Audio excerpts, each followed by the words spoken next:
Hey guys, it's Ben here with the Half Court Heave podcast. Here with Jack Spencer, the one-time podcaster. We've tried to record with him before, but it failed. His first time on the talk show portion on YouTube. Moving on up. Yeah, and then we got Arjun here. Isaac couldn't make it. Actually, he probably could have made it. We just didn't invite him. Rest in peace of that boy. What's up, guys? Basically, before we get into the action, let me just do the classic plugging of our merch in the start of the video. It's beautiful. It's cheap. The shirt is $12, $11.99. What a steal! Oh my god! $11.99. Guys, That you can get it in multiple colors, and they're multiple things. New shirts coming soon with Arjun's face on them. Wow, that's got to be a must cop, honestly. That's a steal at any price, but it'll still be cheap. But anyways, let's just get straight into the action now with our first topic, which is about the NBA Finals. So LeBron James going into his 10th Finals appearance with his third win, trying to get his fourth. If LeBron wins the NBA Finals this year, is he in contention for the GOAT, or is he there already? Jack, you want to start us off? Sure. I mean, I want to be honest with you. You know, I think my friends know. I've made it clear. I'm a Jordan fan. I'm a strong believer that he's got that GOAT debate wrapped up. But I do think it's already been a debate. I mean, I think that, yeah, for me, the 3 of 9 is definitely an issue. But there was also, you know, he hasn't been on the better team probably the majority of those times. There's a lot going in LeBron's side, and I would say that it's been a debate for sure. I don't think that he enters the debate with his 10th Finals appearance. That's a little disrespectful. I think we need to realize who we're talking about. And it's still the second greatest player, no doubt. And, I mean, he's been in that debate for years, in my opinion. All right. So I think Let's hear it. with this Finals win, if he wins it, he finally surpasses, like with no debate, surpasses Kareem Abdul-Jabbar. There's still, in my eyes, a debate that he is not better than Kareem Abdul-Jabbar. I mean, it's a debate. It's not. It's like there's only one also, correct side. I think there are people that debate it, but I don't think there is a debate yet for LeBron James being the greatest player of all time. I don't think that is a debate yet. You don't think there's any, like, that shouldn't be? You think that Jordan is the yeah, if he wins the Finals, I will put him in that group for being able to be in the debate. I still would not give him close to the edge to be there. I would still give that to Jordan by a mile, but it would definitely be in the debate if he wins his fourth ring. But the real question to me is, if he loses, what happens to that? Does he go below Kareem? What happens there? Because that's 3 and 7 in the NBA Finals. That's atrocious. That's something you can't. That's something that's like almost Stockton's Finals record bad. But like, Yeah. I don't know there. But Arjun, what's your take on this? Ben, I think you're wrong about the part that Jordan is the consensus, like the undisputed number one. Because I mean, you need to realize that LeBron faced the best offense in history. LeBron faced the best offense in history with the Golden State Warriors. We're taking that. Now, don't get me wrong. Jordan had a lot of competition. We're talking about the '86 Celtics, the Pistons. Don't get me wrong, but those were like amazing teams. You can't you got to realize that LeBron's path to his finals, his path to the championship, getting a ring, was harder. No, not at all. That's how was it not harder? With Cleveland, he had to go up against a team with 4 Hall of Famers. Okay, yeah, he lost to that team, 3 times? But also, the one time he won, Bogut was suspended. He was their starting center. Iguodala got injured. And I'm pretty sure who else got injured on that team, I can't remember. Those are key pieces. Andre Iguodala was still an elite defender at that time. We were looking at, I mean, Michael Jordan never let a finals go to the Game 7, and he played guys like Stockton, Malone. He played guys to get to the finals even. He played guys like Bird, Havlicek. He played those great teams. Yeah, but he played them for only like 3 years. So much easier than Michael Jordan. I do understand, though, that, like, I mean, in my opinion, I disagree with Ben to a degree where I don't think it hasn't been a debate, but I do think that it kind of gets to be another tier of debate if he gets his fourth. Because if you look, like, I'm just kind of pulled up, like, you know, just all Magic and Larry Bird and Kareem, you know, all the guys thrown around the top 10. That fourth ring is kind of a separator because almost everyone up there has more than 3. Like, a lot of people have 3. Getting that fourth, especially over the span, he's going to have won them if he gets a fourth now. I do think that puts him in another tier, and that does make the debate a lot closer than it currently is. Like, it's a huge, and like Ben said also, it's a huge one because it's pretty pivotal in that 3 out of 10 sounds really damn bad. I mean, 3 out of 9 isn't great, but like that's not a great ratio. But 4 out of 10 is, you know, I mean, you're only 1 under 500, then it's a little better, and it's still 4 rings in the end of the day. So I think this is huge. I mean, it's probably, honestly, it's probably the biggest ring of LeBron's career, because this is the one that could put him one step closer to Jordan, right within range of getting a 5th, maybe even 6th still. But if he loses this, I mean, we all know he's running out of time. So it's a big one for him.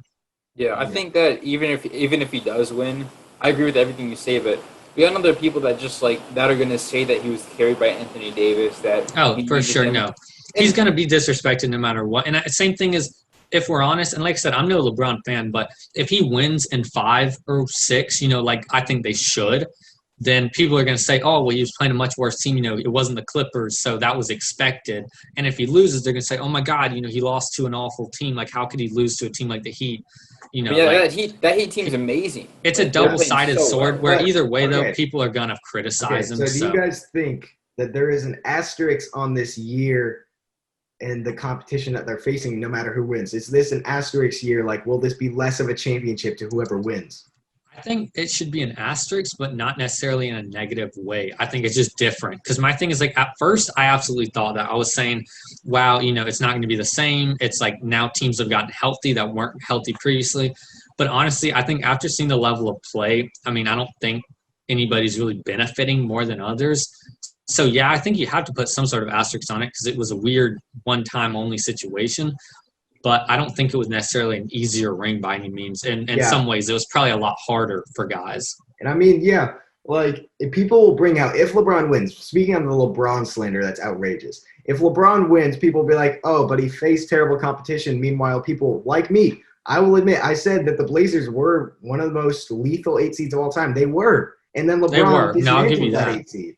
And then he played the Houston Rockets. I didn't believe in them, but people said that this is the perfect team to take down the Lakers because they have the scoring that the Lakers can't stop. The Lakers only have 2 scoring options, and PJ Tucker's an underrated defender. Boom, 5 games again. Then you go to the conference finals. You're playing the Nuggets. People aren't talking about the Clippers, but they're talking about the fact that the Nuggets are the comeback boys, and they have the most elite duo in the playoffs right now. And then boom, 5 games again and again and again. They're going to the finals. They play the Heat. And then people will be like, oh, but they're playing the Heat. But people have been riding the Heat bandwagon all playoffs long. I mean, they beat the Bucks, for God's sake. And that's the best team in the NBA this past year. I mean, you got to give them credit where credit's due. This is not a competition asterisk. This is just an asterisk of, damn, this is a weird year to play basketball. But this is still a competition for whoever wins the finals. I think the home court advantage loss has played a massive role into this. Like, not just for sure, but I mean, they're not playing in the Bucks Stadium. I mean, the TD Garden, the Raptors Stadium. I mean, I don't think the Celtics would have beaten the Raptors if they had to play in Toronto. I mean, yeah, no, I kind of same as we all know the 76ers this year. They had that crazy thing where they were like only a few away from being undefeated at home and only a few away from not winning on the road. And that Celtics, I might have said Celtics, I meant 76ers. The 76ers Celtics series, I think could have been completely different because 76ers barely lost at home. But, yeah, I mean, I think, like I said, like we all seem to agree, asterisks for sure, but not necessarily a bad thing. I think, if LeBron wins this ring, it counts every bit as much as every other one he's won in my book. All right, so on to our next topic. We're talking about Doc Rivers. Surprisingly released, or they're moving on, but basically Doc Rivers gets fired from the kicked his ass out the door. Do you guys think this was a good move by the Clippers? Actually, I'll start this one off. I think this was a great move by the Clippers. You needed to move on from Ty Lue. He's one hell of a coach, don't get me wrong. He deserves to be coaching whatever team wants him, and he deserves to get a bag from whichever team pays him because he's a great coach. He's just not the perfect fit for the Clippers team. And the reason that I permit the firing of him is because your assistant coach could be the head coach of any of the 30 teams besides the team that's coached by Popovich, the Spurs. You have Ty Lue as your assistant coach, who's definitely going to be hired as their coach right now. But if not him, then you know who you should call up? Phil Jackson. You can call up any of these famous guys and these great coaches in the past who are retired, or there's a lot of great coaches in the free agency for the coaching job, which we haven't seen coaches like this in the free agency for a long time. I mean, the Steve Nash was a steal. I mean, that guy wasn't even considered a coach before this. But I think it's a great move by the Clippers to fire Doc Rivers because now they have Ty Lue, who they could bring up from the assistant coach position. since he already knows the players on the team, they're going to make moves this offseason, but we'll talk about that later. But I think that it was a great move to fire Ty Lue because also or not fire Ty Lue, fire Doc Rivers because Ty Lue is also a championship coach. He won with LeBron back then. He can deal with the egos. He can win the championships. And I know I wouldn't go as far to credit Ty Lue for all that's happened. I mean, despite all the memes, Ty Lue did. I don't want to discredit Ty Lue because he's a really good coach, but he's not a championship material. I don't think he could do the same thing with the team.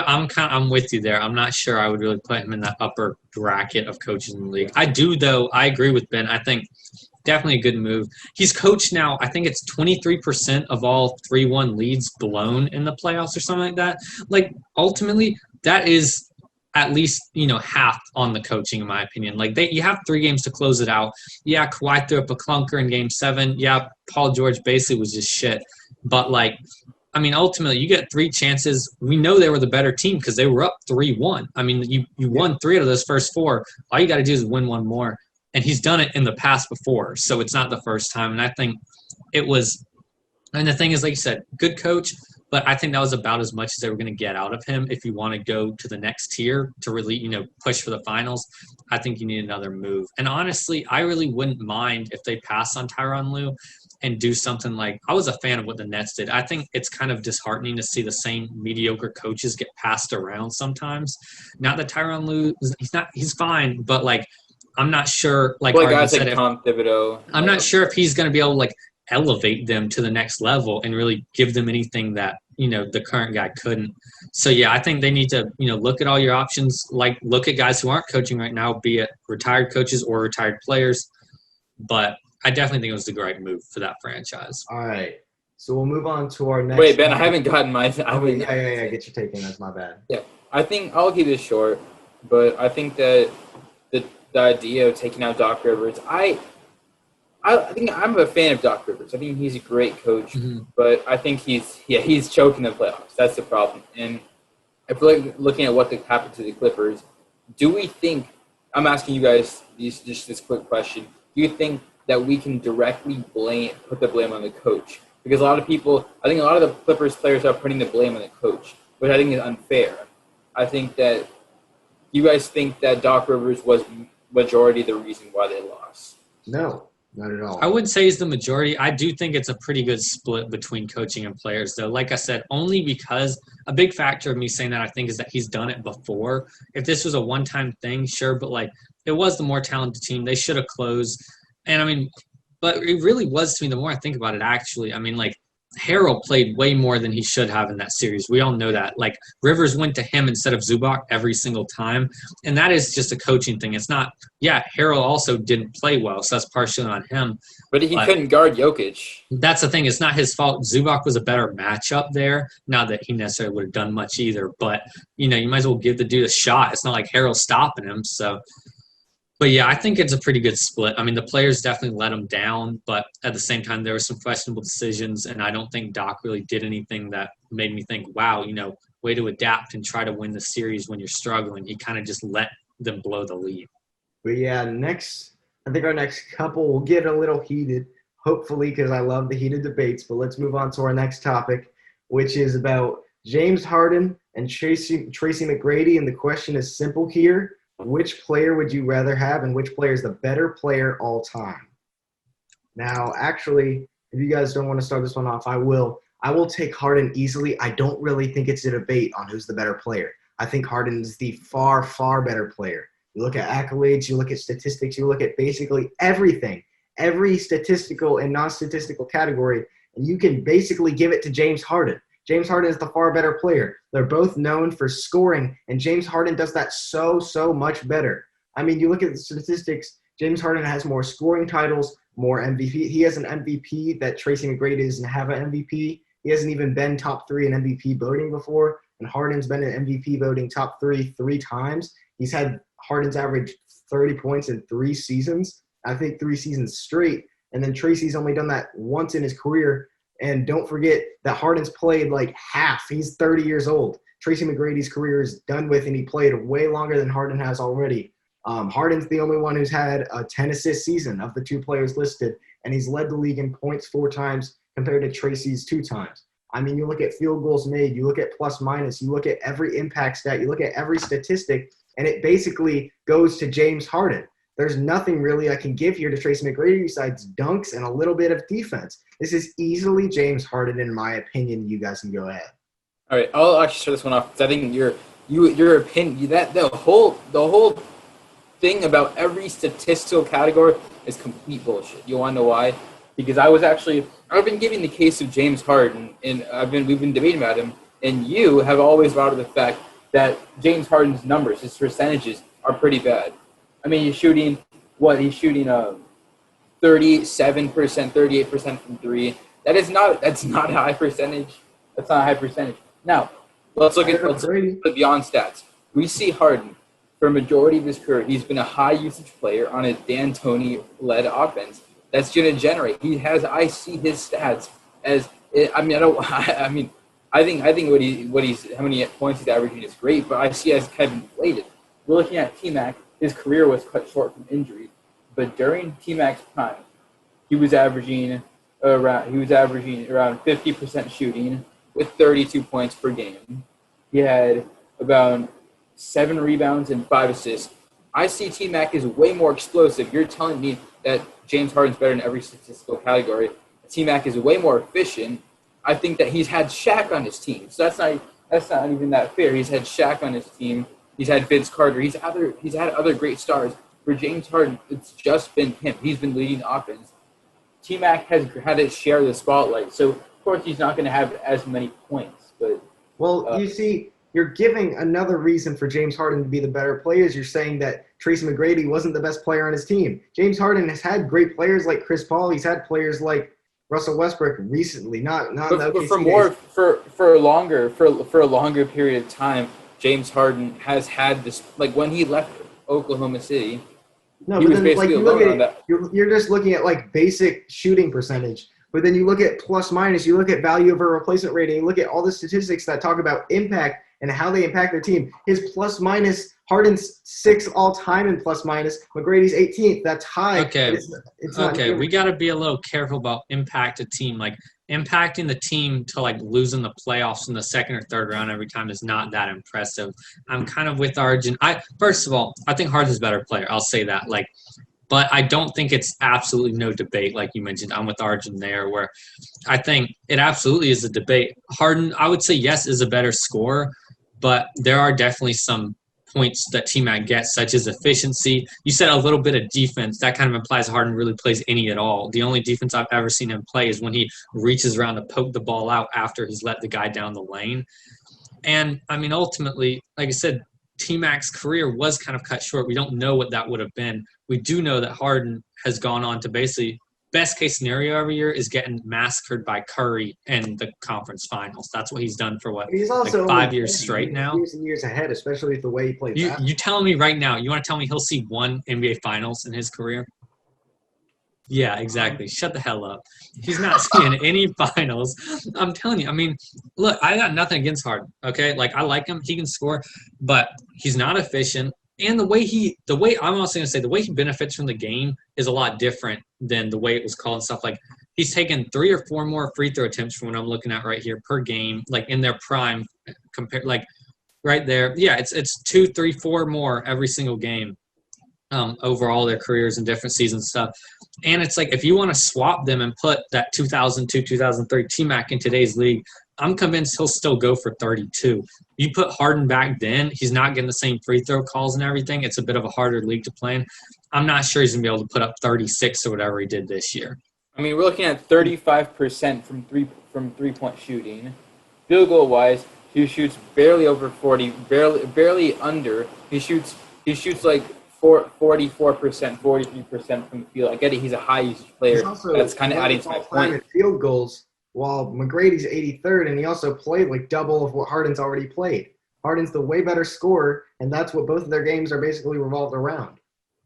But that's the problem. He's way less efficient. If I'm looking at efficiency, I would rather take Tracy McGrady. I think that Harden, if you were to actually give him on a team with players that are actually good, I think that he would not average he would not even average nearly the same amount of points. I just think that the way that if you took away this D'Antoni styled offense, if you gave him like a defensive style, which is terrible for him, he would average like. You're saying like if you gave James Harden a system that didn't match him. That's not. But the current system is just chuck up whatever he wants, which is not. There's not. I would actually argue, if anything, there's just a lack of a system in Houston. It's like calling it a system. Like I can run that system. I can roll a ball out onto the court and just let Harden do whatever he wants for 40 minutes a game, because that's what they're doing right now. You can call it a system, but it's pick plays and ISO to get Harden or one of their other shooters, or occasionally Westbrook bricks one up and then they pass out and then Harden ISOs. But either way, it's like the ultimate goal is chuck up a three, and that's what Harden does. I'm not saying he's not very good at it. He is. And I'm not saying that he's worse than McGrady. He's not. But ultimately, I do think it's definitely a debate. I don't think that he's got that locked up 100%. We're never going to know what T-Mac could have been had injuries and stuff not played a role. But, yeah, I think that'll do it for this topic. But let's move on to another pick-me. But this one is more of current day. Which player would you rather have on your team, Tyler HERRO or Russell Westbrook? I'll start this one off. I know I've started the last ones off, but I know that you guys are going to disagree with me on this one. I'll hand it to Arjun after this. I don't want to quote Max Kellerman at all, but like, that's a dangerous game. You know what he's going to say. I gotta pick one to be on my team. I'm picking Tyler HERRO to be on my team, as Max Kellerman would say, but he said he would not, if you remember that clip. But, I mean, I'm not saying at all that Russell Westbrook is worse than Tyler HERRO. Russell Westbrook. In a way, you kind of are, though. Well, wait, I have a question. I have a question about this question real quick. Are we talking this instant, like the way HERRO's playing right now? Are we talking to build a team around, or are we talking like, next season when it starts, you get one season with either of them to try and win a ring? Like, what situation are we talking about? Would you rather have? We're not talking about, like, are they the main scoring option? It's just, if you had a team, you're a general manager, which player would you rather have on your team? And I would I'm saying, am I building, or because if I'm building around the guy, then HERRO. Say it's for next season. It's like a win-now situation. Okay. It's a win-now situation. I'm picking Tyler HERRO, and I'm not picking him to be my main star. I'm picking this because – that's good, because he's not. Despite having a 10% less usage percentage, HERRO surpasses Russ in box plus-minus, and defensive plus-minus, win shares per 48 minutes, offensive win shares, defensive win shares, value over replacement, offensive rating, player efficiency rating, true shooting percentage, turnover percentage, and I can keep on going. You got any real stats? Also, does HERRO take up the ball every time? No, but let me keep on going. Let me talk. So, also, when you look at it, I mean, Russ hurts his team to an all-time high, especially right now. This in the playoffs this year, hurts his team to an all-time new level. But, I mean, Russ, he has a negative rating in value over replacement, player efficiency, box plus-minus, offensive plus-minus, win shares. But, I mean, Russ hurts his team, but he also makes $44 million, and what does HERRO make? $3? I think that's $41 million more in cap that you could spend if you're a general manager, if you're looking at it from that point. I would much rather have HERRO on my team because, especially if you have another star, he's not gonna be your leading scorer yet. In years and years, like in years in the future, he will be a top shooting guard in the league, I would think, because of how he's playing in his rookie year in the playoffs. But he's not the better player. Again, he's not the better player. I would rather have him on my team because he doesn't negatively impact my team. A general manager from the Eastern Conference, I've seen this on many sources, has said and unanimously that Russell Westbrook cannot help a team at all. He can't. He's just so much of a negative impact. He's a stat patter. He doesn't help your team. He just gets his numbers and leaves. That's why I'm taking Tyler HERRO, because he benefits his basketball team, which is something that Russell Westbrook doesn't have, and he's also $41 million cheaper. Okay. Wow, there's a lot of anger in that. I would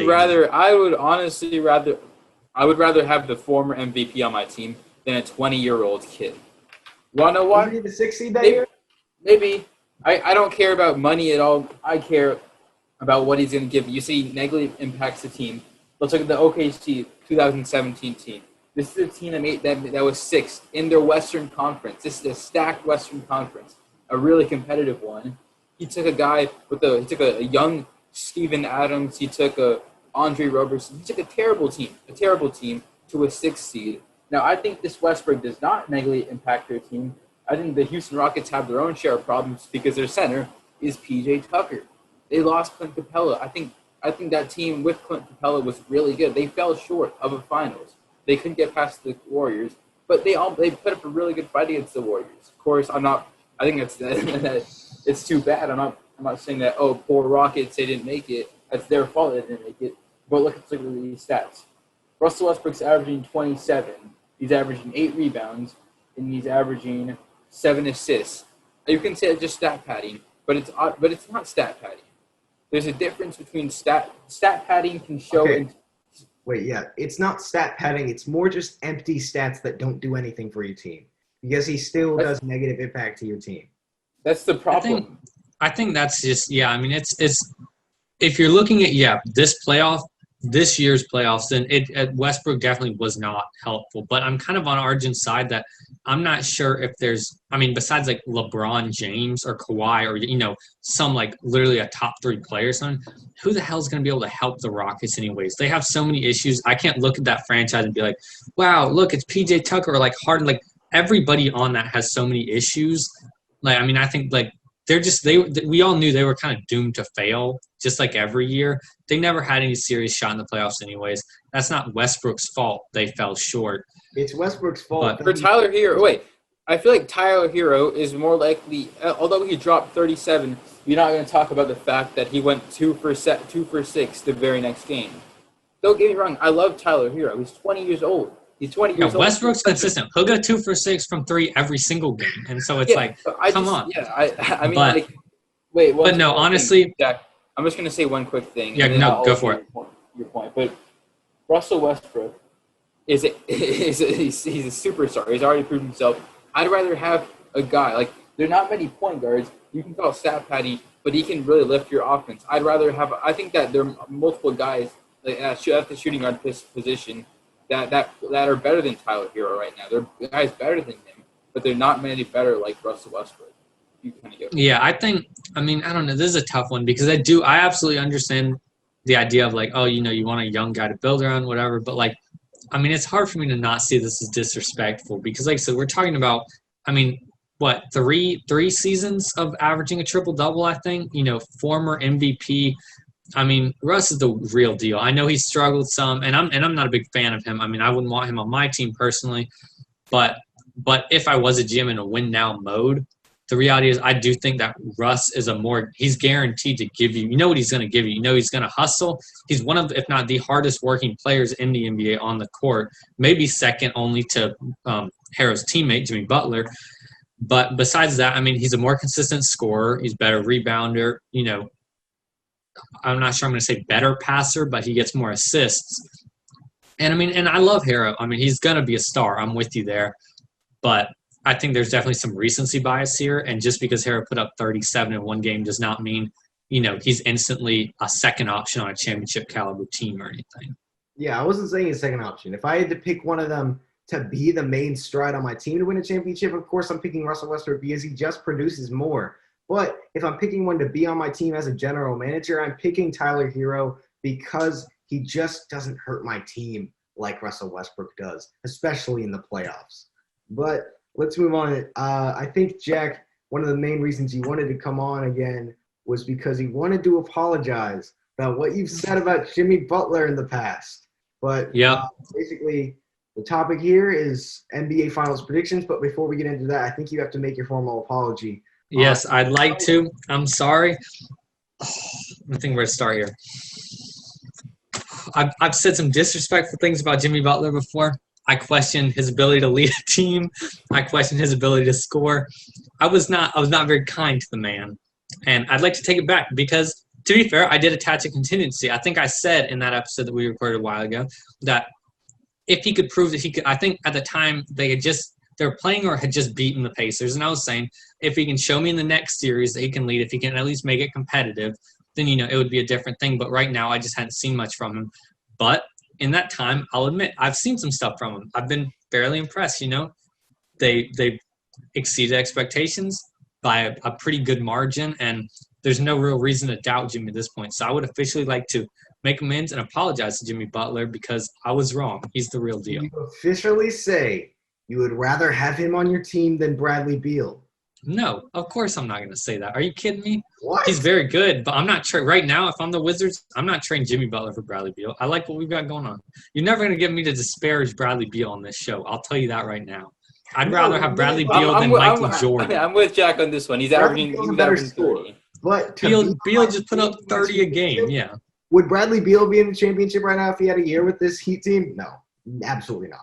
He can't do what Jimmy's doing impact-wise. I'm not here to play hypotheticals with you. I'm just saying I like what we've got. I'm sure they like what they've got, and we can both leave it there. But Jimmy Butler is absolutely the real deal, and he definitely proved me wrong. I mean, he showed his ability to lead a team and overcome a lot of obstacles, and now he's reaping the rewards of it. Okay, back onto the finals, though. Jack, we need to get all of our official finals predictions in. So, I mean, it's like blank and 6. Hypothetically, you should pick the Lakers. That is the consensus bet. But a lot of people are ruling out this Heat team like they didn't take down the best team in the NBA just like a couple weeks ago. Like they just beat the team that had 4 more wins than the Lakers and had the MVP and Defensive Player of the Year on their team with 2 all-defensive team guys. I think they were both on Team 1 or Team 2. So, and that's Brook Lopez, who was their center. Extremely underrated. He was on the second team. So, yeah, I think that I would have to, if I had to bet money, I would be betting on the Lakers right now because it's impossible, especially in this series, playing against the competition or to bet against LeBron James and Anthony Davis. But honestly, if you came back from the future and told me that the Heat wanted 6 or 7, I wouldn't be surprised.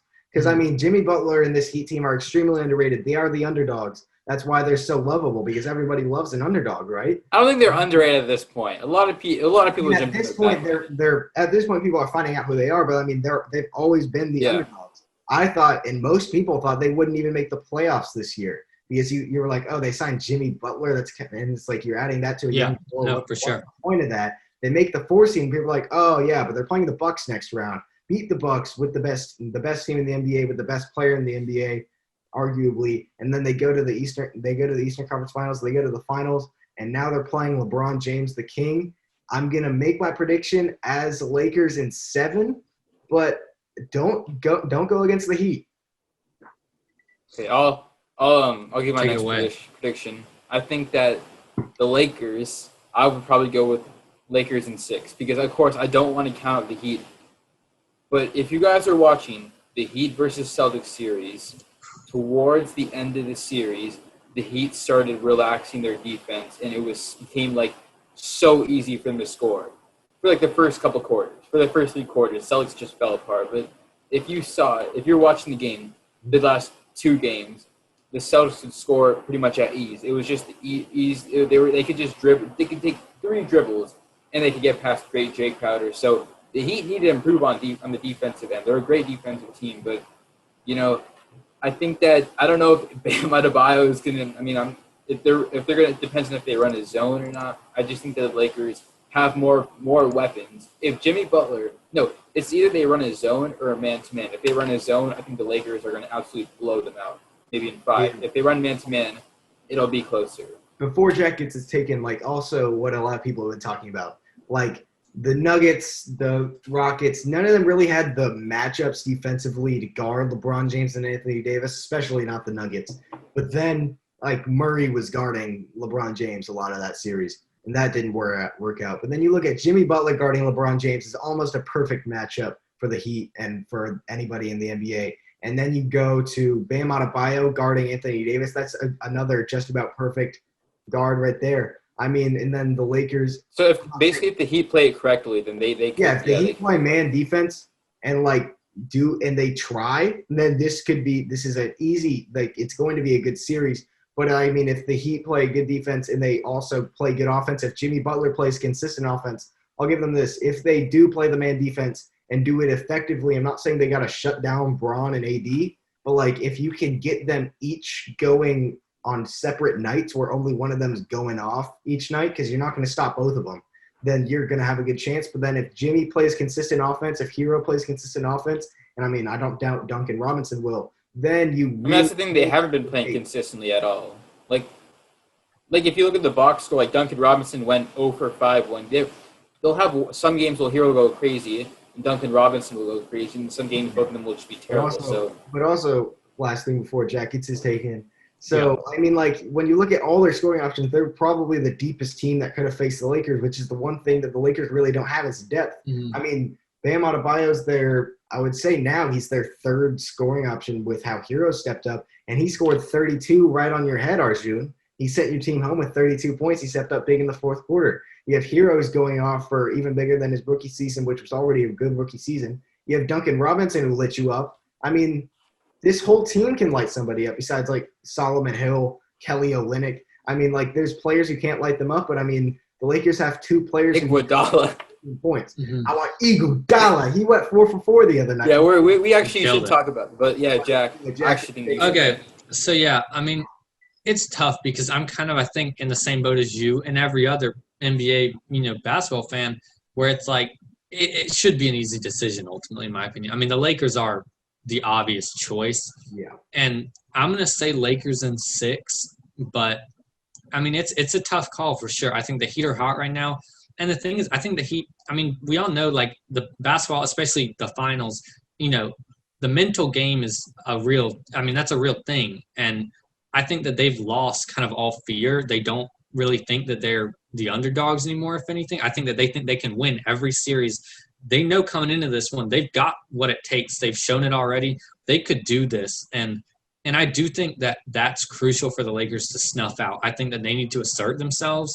I think if Lakers can just win, if they win 1 out of the first 2, if they split the first 2, I think there's actually a good chance Lakers may have it in 5. I'm going to go bold there. But I'm going to say Lakers in 6 because I think they'll probably split the first 2. Lakers might win game 3 and 4, and then Heat win 1 more.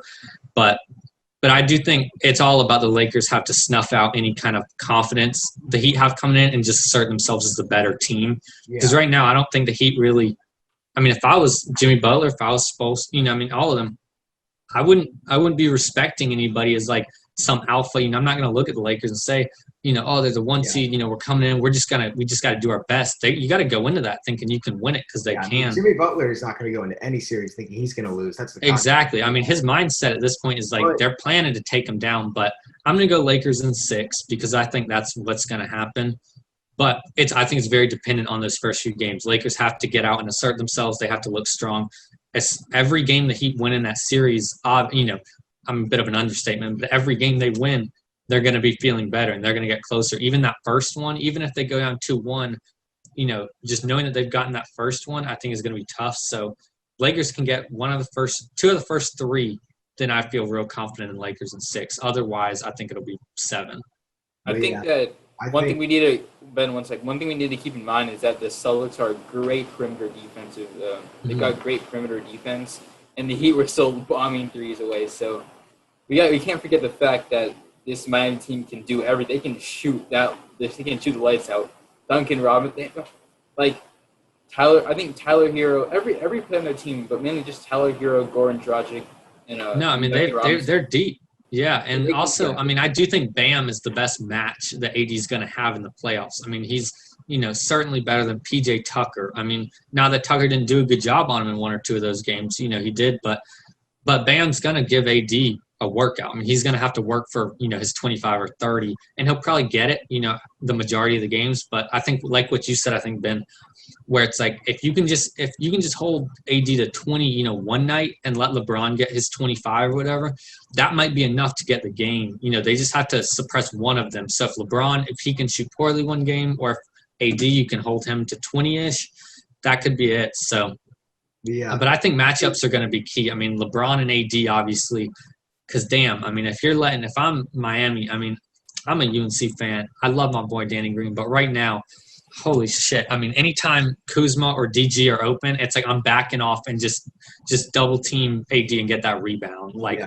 Speaking of AD and rebounds, that's one of the big things that I think he's struggling right now. That boy can't grab one to save his life. In the past 3 games that they played against the Nuggets, which is they're not a great rebounding team. Jokic, no, not at all. A great center, but he's a great offense. But then AD, I think, grabbed a total of 8 rebounds in 3 games. I mean, he's really, really been a lazy. I can't tell if it's because I haven't really been watching the games. I've been too busy, but like I've just seen like I can't tell if it's either being lazy or just not being able to grab the rebounds right now. And I mean, if you can't get 8 rebounds in 3 games over Paul Millsap, are you going to get them over Bam Adebayo? No. I think to be fair, I do think it was definitely some kind of in the same way that Arjun mentioned. You talking about the Heat defense kind of getting sloppy, as the series went on. I think it'd be the same thing where as they kind of were looking like, they were starting to wrap that series up and they were up. I think it was a little bit of just laziness and just, we're winning. So why do I need to assert myself anymore? It was also like the Heat. He had some ankle issues in the last game or two too. He twists his ankle. And I think probably just being hesitant and like kind of, to me, it would, if I was him at least and trying to justify this, I would think that there definitely is a bit of the, narrative that we were winning. We needed the rebound necessarily. We still got it done. But I do think it's mildly concerning. I mean, they've got to do better. Certainly, they're not going to be able to get away with that against the Heat. So he's going to have to step it up one way or another. All right. Yeah, it was also like the Celtics were having trouble going against a high school zone. I mean, that zone was pretty atrocious. The whole series, but the Celtics just couldn't do anything. They were terrible they couldn't shoot the three. I think that for the Lakers, yeah, you got to take advantage of everything you got. I think, Ben, are we moving on to the next topic? Yeah. Let's move on to our next topic. We got to talk about Victor Oladipo, who is aiming to get out of the Pacers organization. Can't blame him, who wants to live in Indiana for the next season. Let's talk about potential trade packages for him, where you want him to go. The main places that have been targeting him are the Bucks, the Clippers, and the Lakers. Always seem to be trying to get somebody, and also the Heat are in there. But we'll talk about the Heat later about that. But I think, Jack, you want to start this one off? Sure. I mean, I haven't really looked into any of the trade packages other than just seeing that he wants out, and I think Miles Turner potentially too. But I mean, my first thought as soon as I saw the news break and stuff was the Bucks. To me, that's where I'd like to see him end up. I want to see Giannis on a competitive team. Middleton clearly is inconsistent and arguably a second option on a championship team. To me, I mean, I think he's really a second kind of 2.5 option where he needs someone kind of scoring at his level as well as Giannis, because right now just Giannis and him aren't really a two-headed monster that they're supposed to be. Mm-hmm. And so, I mean, I think a scoring guard, because Depot can run point, if I'm not mistaken, right? And does he normally play shooting guard? And so, guard or point guard. I think that's what I thought. I was like a 1-2. And so, I mean, and that's what I think a scoring point guard is exactly what they need, because Bledsoe, he's getting up there and, he's only deteriorating. I mean, we all know that. He's not getting better. And so I think that'd be a great fit there. I'm not sure what it would take necessarily, but my only thing actually would be, I mean, I get Lakers and Clippers too. They could go for that. Lakers, Clippers, and Bucks are all looking for that third piece to put them on that, really super team level. If I'm the Heat, though, to be honest, and you may get at this later, but I don't go out and get another star. I don't see why you'd go after another all-star. Save money, build depth, but, like, you're doing it right now with really only one, I guess two, Jimmy Butler and Bam, two all-stars. And Bam, if we're being honest, not that I think he's absolutely an all-star, but he's not really your traditional all-star. He averaged like 16 points or something. He's not an offensive powerhouse. So, yeah, I think my only real statement about that and him wanting out is I don't think it makes sense for the Heat. I don't see why you bring in a major piece, because that could only hurt chemistry to me. It's not going to get better than the NBA Finals. So they should bring in depth, but I wouldn't pursue Oladipo or someone. Yeah, I like what you said about the Heat there, but for Oladipo, before I talk about that, I think that Oladipo, he's a little risky, since you saw when he came back from his injury, he averaged about 13, 14 points per game. Until because he wasn't back in his stride yet, but you really don't know. You can't predict if he's going to be back in his stride next season, especially with the time off that he's had. But I think that the Bucks really aren't in the position to be able to take that risk. They really need to win now, and the win now needs to be Chris Paul. And Giannis said he wants to play with Chris Paul. I think that's who you have to go after with everything you have. And also, you probably have to be giving up Chris Middleton. And I'm not high on Chris Middleton, but I would pick Chris Middleton over Victor Oladipo right now because he's too risky of an option. I think this would be great for the Lakers because they can take in that risky option without giving up LeBron or AD, because they're not going to give up LeBron or AD for Victor Oladipo. But, I mean, the risky option in Victor Oladipo is 20 times better than any of their other depths. And they also have, some pieces they can give up in Kyle Kuzma and picks to get Victor Oladipo. He's not that expensive right now. God, if they take Kyle Kuzma, it's gonna. I mean, it'd have to be like 5 first-round picks just to convince them to take on Kyle Kuzma as a basketball player. But yeah, I agree. I think Lakers are definitely. I don't think the Bucks really have. They've got a couple decent like up and coming pieces, but I'm kind of with you where really besides Middleton, I'm not sure. It'd have to be picks and stuff. And I agree. I think CP3 is a better fit there. He'd bring veteran leadership and. Yeah, I mean, I'll be interested to see where he ends up. I'm also, who knows? There's no guarantee he goes to an instant contender either. I mean, he could go kind of to a mid contending team, but yeah, I agree that I think Lakers probably that's the most likely right now to me, just based off what they have to offer. I mean, Clippers they're out of picks, right, for like forever. Yeah. They don't have any picks till like 2027. They need Paul George. But that's there you go. Yeah, facts. Paul George and 4 first-round picks to convince them to take him. But yeah, what do you think, Arjun? I think that you made a really good case for the Bucks because I think although he is a risk, Ben, you brought up a really good point. He was pretty sloppy, but that's just how injuries go. I mean, you're gonna predict pretty bad numbers. You're also getting it's just how that happens. I think he's gonna bounce back. Of course, there's no guarantee, but. I think that Victor Oladipo is a terrific fit with Mike Budenholzer's defensive strategy. He's a terrific defensive player. And, I think that the Bucks, that's that one thing they've been missing, a guy at the 2. They've switched between Kyle Korver, Wesley Matthews. They've made a lot of changes there. So if they, get a consistent guy, Victor Oladipo, I think that Bledsoe is still, he's getting older. He's still a good fit. You should still keep him. He's a great. I think he's one of the underappreciated two-way. He's one of the strongest two-way players. I think in the NBA. So there's them. If you get Oladipo, and you get Middleton. I think you should keep Middleton. I think that keeping Middleton is a priority because, he choked in the playoffs. That he definitely agree on that. But Giannis gets doubled every play, and when Giannis gets doubled. Chris Middleton's the guy who could just knock down that 3. He's got an excellent stroke. For sure. And I also I'm looking real quick though at I pulled up Oladipo's stats and I will say a lot of it I would say some of them kind of bode well in terms of his bouncing back. One thing is the last season he was truly healthy, was 2017 when he actually played 75 games. After that it was 36 and then 19. Mm-hmm. And so in that when he is 75 games taking 18 shots a game and averaging 23. This season, obviously, only 19 games, 15 points a game, but he only took 13 shots. So there's a significant decrease in volume there. And like you said, he kind of struggled. He's fitting back in. It was at the end of the season, a bit of an outlier. But I think you also kind of, I guess to disagree with you about the Bucks taking the risk, you kind of have to make risky moves sometimes. You've got to put it on the line.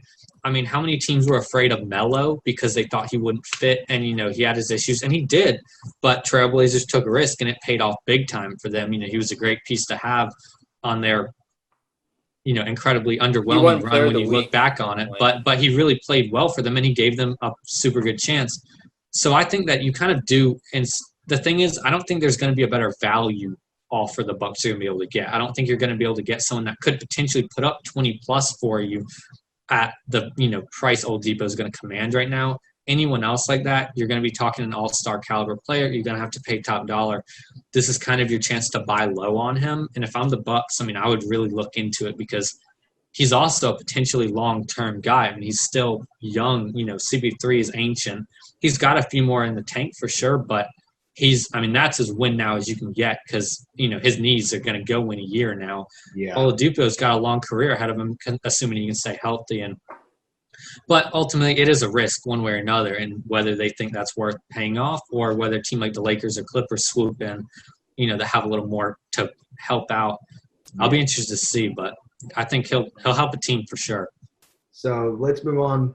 We got to talk about the Timberwolves. It came out that they are going to go to draft LaMelo Ball if they don't trade this pick. But they want to trade also, right? They're kind of. I've heard that they're nervous or something. They generally want to. They're nervous. They'll draft another Jarrett Culver, which is a total jab to Jarrett Culver. But do you think that LaMelo Ball is a good pick over Anthony Edwards or James Wiseman? I'll start this one off. I'm very happy with this news. As a Hornets fan, you can see this right here. I'd love that if I was you. I'm with you there. Because then, the Warriors, there's reports they want to win. They're not going to draft Anthony Edwards and they put Andrew Wiggins at the 4. They're not going to do that. They're smarter than that. They're going to draft James Wiseman if they keep that pick. But, drafting LaMelo is just purely stupid. There's nothing smart about that. You have D'Angelo Russell's your point guard. He's basically LaMelo's like a shittier version of D'Angelo Russell, in my opinion, who just passes a little more. But, LaMelo shot 22% on jump shots and can't play defense. This team's going to let up 150 points per game. You have D'Lo, you have LaMelo, and you have Karl-Anthony Towns. There's no defense in that starting lineup besides There's no reason why you wouldn't pick Anthony Edwards. Of course you wouldn't take Wiseman because you've already got Cat. So yeah, not picking Edwards is just stupid for them. There's just nothing besides the word stupid. There's nothing else to describe picking him. But again, please, Timberwolves GM, if you're watching now, I fully support you picking LaMelo Ball. Choose him, please, because then I get Anthony Edwards, and I get to get that fresh new Hornets jersey with the Edwards on the back, and he will be our franchise player, the best third pick of all time. Sorry, Michael Jordan, but wow, that's bold. That's sarcastic. All that for 8th seed.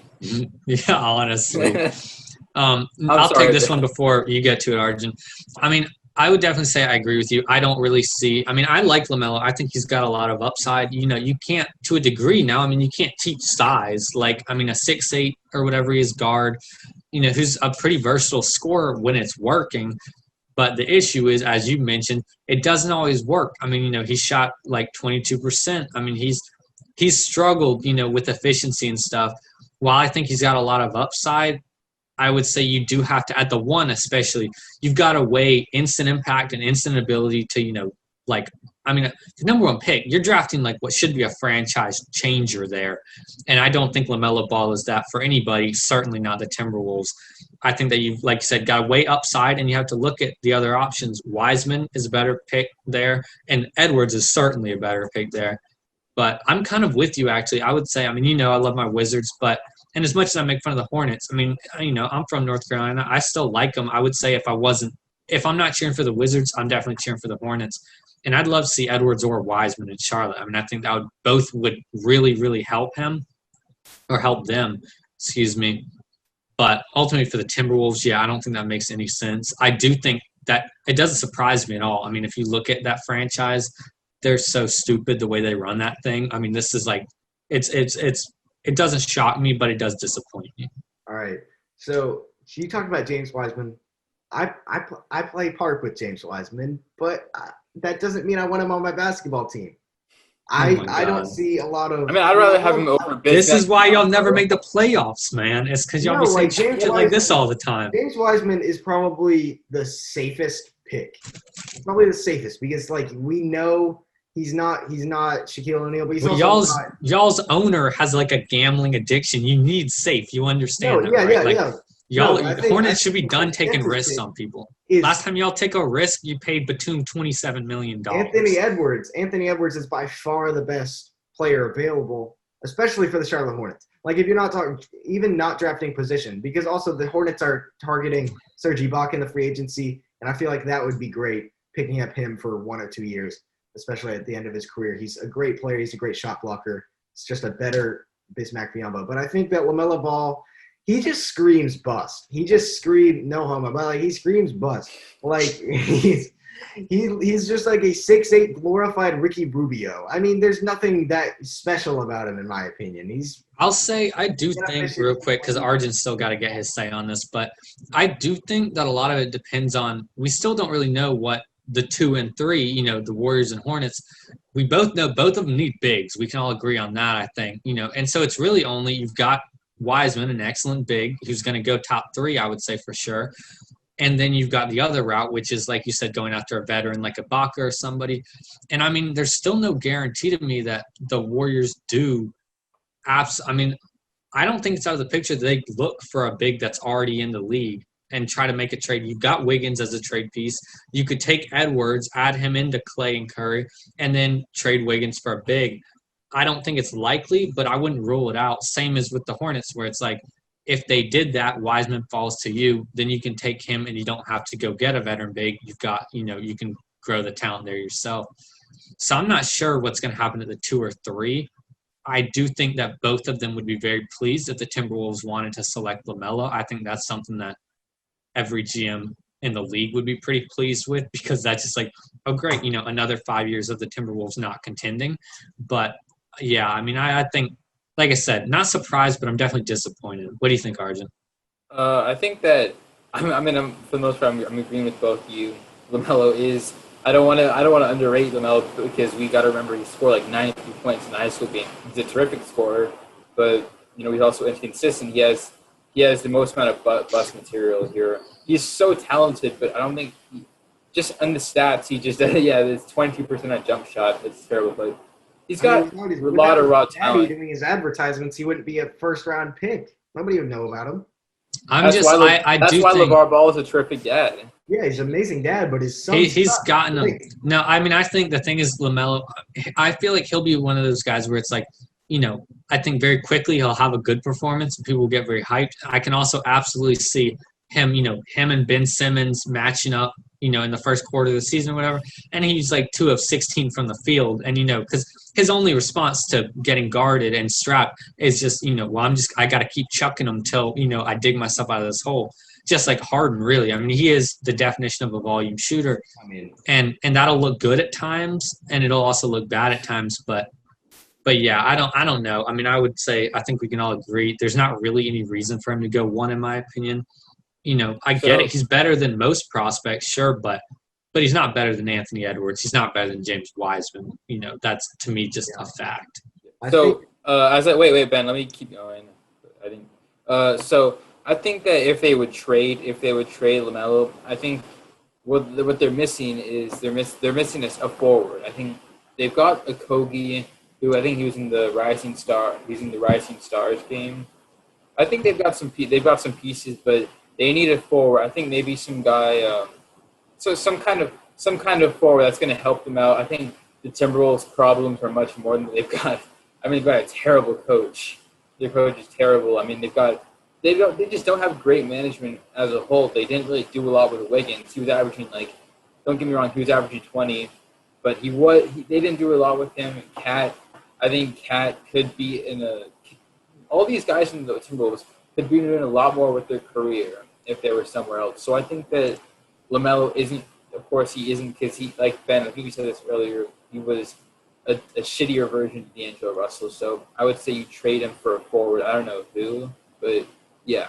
Yeah. What was the Timberwolves, just out of curiosity, what was their record this year? I think it was 15 or 17 and 65. Oh my God! How? I mean, didn't Cat put up 27 and 10 or something on that team? They what did. The hell? It didn't even work. I mean, the Wizards aren't good, but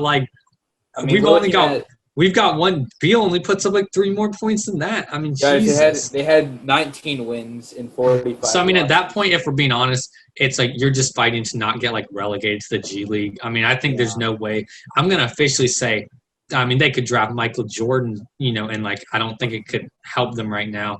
Oh my God, I'm sorry, I hadn't realized how bad this team was until right now. Bro, you got to get Cat out of there. I mean, they have no defense. Thomas Bryant, Troy Brown, and 3 firsts for Cat, and let that man come to Washington, and we'd contend with that. Oh my God, bro, that team is awful. I'm sorry, I just had a little realization there. Right. I swore they were I mean, I know they're picking 1 or whatever for a reason, but with that team, I mean, they've got 2 All-Stars on that team. I don't know. Yeah, Cat wasn't even it was shocking because he wasn't even an All-Star this year. Not? Guys put up 27 and 11. Yeah. Not even that. Yeah, he puts up 30 and 15. No, I mean, regardless, though, I mean, it's I think, I mean, that franchise, I would say that's just more evidence that they don't know what they're doing. I mean, it's they're doing their best. I believe that. I mean, I'm sure someone there is getting paid a lot of money to try very hard, but it's not working, and I don't really see any evidence that it's ever going to work. Yeah, it's just I mean, the Hornets are a better team all time. Yeah. Okay, haven't y'all never won the conference? We've been to the conference finals. Have you ever won the conference, though? No. Okay, I was just checking. They had David Wingate and Alonzo. They had a 1993, a little spark. That's what we call it, a little spark. I mean, the Timberwolves had 1 year. Alonzo Mourning, Del Curry. We had Kobe Bryant. Well, here's the deal. Let's just be honest. No disrespect to the Hornets, but the fact that we are comparing them as a franchise to the Hornets speaks to their franchise. I mean, that's like, if you're being compared to the Hornets, you aren't doing anything right. That's just the reality of it. Ooh. And yeah, I mean, I would say looking at this now, does it even matter we're having this conversation? They could take anybody. Jesus Christ, I mean, himself could not, save this team. So I don't know. I'm not sure what Anthony Edwards or Wiseman would do. So maybe why not just take LaMelo Ball, honestly? Like, take the flyer. It can't get worse. Yeah, I mean, it's like – Cunningham next year. But I think that'll be it for us today. If you're still here, why do you not have merch? Honestly, it doesn't make sense. It looks so good. It's so affordable. Like, just go for it. I mean, like, there's just no guys. You don't even – you could bust out your mommy's credit card, but you probably don't even need to. She'll be like, wow, that's some cheap clothes. It's back to school time. Even if you're not in school, even if you're just like a dad sitting on his couch right now listening to this, buy some merch. Grab that shit. No, Why not? I promise you, if you're on a Zoom call with your teacher or whatever, Google Meet, if they see you in this, bro, it's gonna get you an automatic A+. Please, just wait. They're so cheap, guys. Beautiful, but yeah, please, we're literally begging you. That'll be it. We'll have Jackalis Spencer on more in the future, but I think that'll be it for us sure. today. And see you guys later.